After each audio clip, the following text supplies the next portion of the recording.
Welcome to ANZIC's Meet the Expert podcast series, that is Intensive Talk. In this podcast series, we meet with experts around the globe to discuss various challenges that we are facing as a community and understand how experts look at this problem. Hi, my name is Swapnil. I work as intensive care specialist in Sydney, and today it's my honor and privilege to welcome Professor John Marini from Minnesota. This name doesn't need any introduction. He's a well-known expert in mechanical ventilation in ARDS. He has published extensively on the concepts of ventilator-induced lung injury and ventilator power and energy. So first of all, welcome, Prof. Thank you, Swapnil. So, Prof, you have published extensively in the field of ventilator-induced lung injury.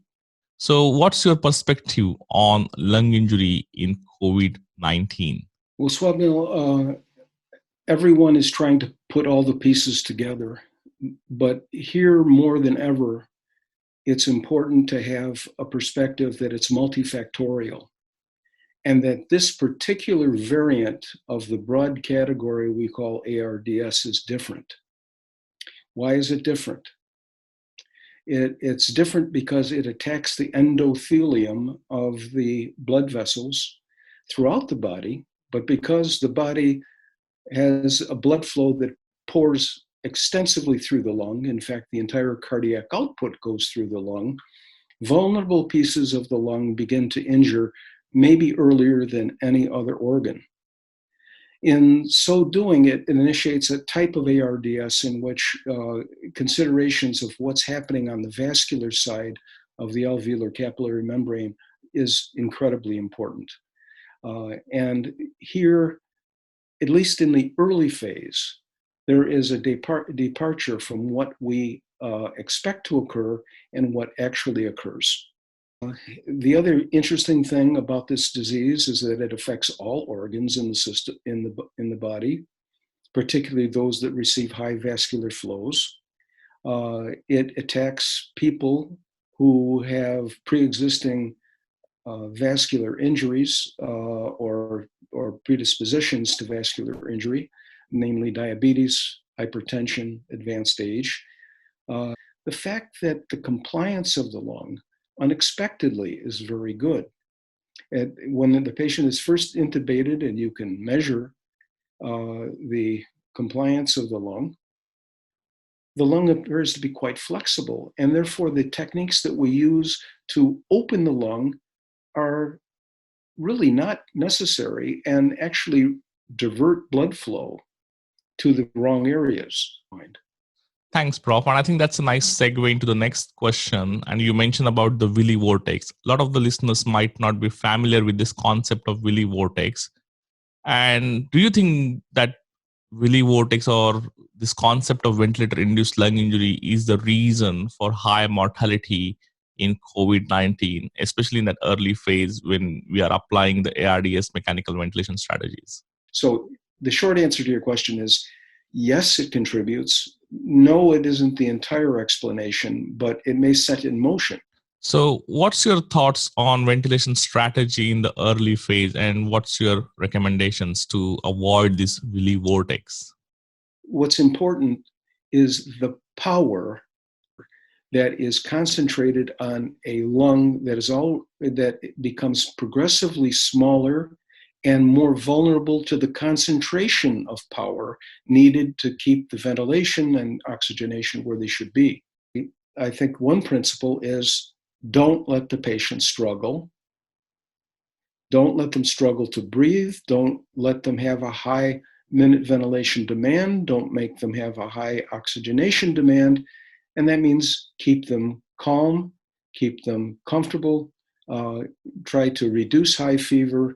Can you please expand a bit more on the concept of ventilator power and what are the implications of those concepts in COVID-19? No, all of those things are pieces of a puzzle. And the intersection of stress and strain is the energy that is imparted to the parenchyma of the lung, which varies from place to place in the lung.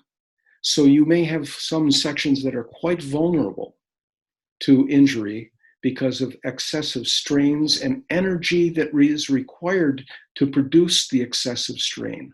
Well, it's the flow resistive plus the driving pressure plus the PEEP, plus actually multiplying by volume first to get the energy per cycle, and then by the ventilator frequency gives you the power that the ventilator and the patient, if you're measuring transpulmonary pressure, are putting onto the lung. Thanks, Prof. So I just noticed that you use the terminology called as CARDS, and I imply that COVID-induced ARDS or ARDS in COVID. And I noticed a few hours ago, you just published a paper in JAMA Insight highlighting the managing the respiratory distress in COVID-19. So can you talk us more about what is in the paper and what is this CARDS concept is? I called it CARDS simply because it's easy to remember. It distinguishes from ARDS in general. It's a specific form of ARDS. And it actually implies a little bit the cardiovascular side. It's COVID-19 ARDS, but if you want to interpret the C as cardiovascular, particularly vascular, that's a mnemonic too. It's to make people understand that this may require either the type H approach or the type L approach, which are two polar extremes of. Absolutely. And I think as we move forward in this pandemic, we will understand better about the disease process. And it's kind of a reminder that even the ARDS terminology was coined back in 1967.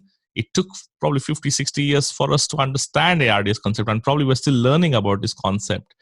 And I guess COVID-19 is just a few months old now. So obviously it will take probably longer than a year or so to understand the whole disease process completely and kind of come up with some valuable interventions.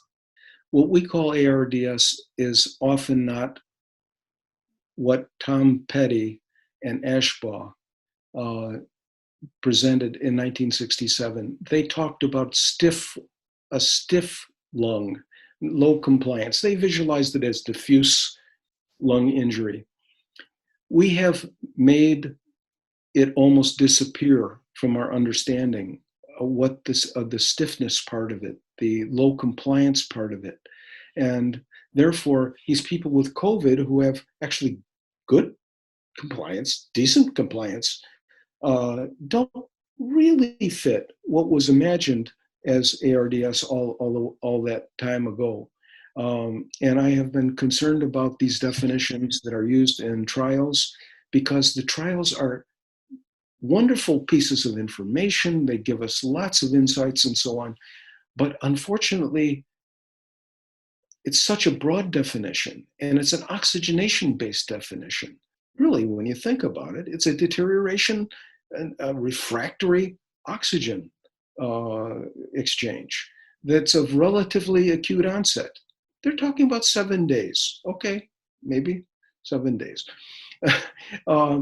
But that's not what Tom Petty was thinking about. And so CARDS is a subdivision of ARDS. And whether it fits perfectly with Tom's conception of ARDS early on, I would say it does not, because the lungs are flexible. Later on, after the virus and the doctor do their dirty work, it becomes a quote stiff lung, actually a baby lung, vulnerable to the villi vortex. Yeah, I think that's very important distinction. I think sometimes we become too rigid with the timelines or too rigid with the numbers. And I clearly applying the numbers to a syndrome, which includes the different manifestations or different disease processes, might not be the right fit. Now, as you mentioned about trials and publications, and I know you are a reviewer for reputed journals, and you must have seen and reviewed a lot of recent literature on mechanical ventilation in COVID-19. What is your thoughts when you read this literature, and what's the kind of key messages embedded in this literature? My thoughts are that the literature is very diverse right now. It's impulsive. There's a high premium on rapid publication. The quality is variable. Some of the information is incredibly useful and important. The stuff that I really pay attention to is the autopsy stuff. That is unusual. Secondly, we don't know enough right now to collect information fast enough to get valid information extracted. Thanks for voicing those genuine concerns, because when I read the literature, it almost concerns me, because some of the clinicians who don't have time and who are flooded with this number of patients might not have time to interpret the literature in depth as we normally do and go through the vigorous process of peer review. And sometimes you are very tempted to adopt any treatment that is floated in that literature, to adopt very quickly and then experiment in your patients, and that might actually cause more harm. And I think clearly it has exposed the intensive care research community to some extent that we were not prepared to deal with these challenges of research in this pandemic context. And hopefully in the future we will be a bit more prepared in order to how to collect the information and how to publish it kind of in a rapid manner, but without causing any more harm. And it almost seems like we are going back to 60s and 70s, where there was not much information about those particular disease processes. So we are in a phase of observation, collecting information, discussing with different researchers, and coming with some sort of meaningful concept. And I think you have to kind of do that again, because it's a completely a new disease process. Well said, Swapnil. And, you know, as someone who's invested their lives in clinical physiology and research, because I think it's the root of the skill set that critical care physicians need when you have a changeable problem. Yeah, no, very well said, Prof. COVID-19 in a way forced us to reflect moving forward, that how we will change our practices in intensive care, and what are the kind of skill set we need to adapt to this rapidly changing environment of the disease processes. And it has clearly forced us now to kind of take a step back, pause, and then reflect. And I think hopefully we as the intensive care community will do that once this whole pandemic is over. Thanks, Prof. It was a pleasure talking to you, and thanks for spending a valuable time with all of us. Thank you, Swapnil.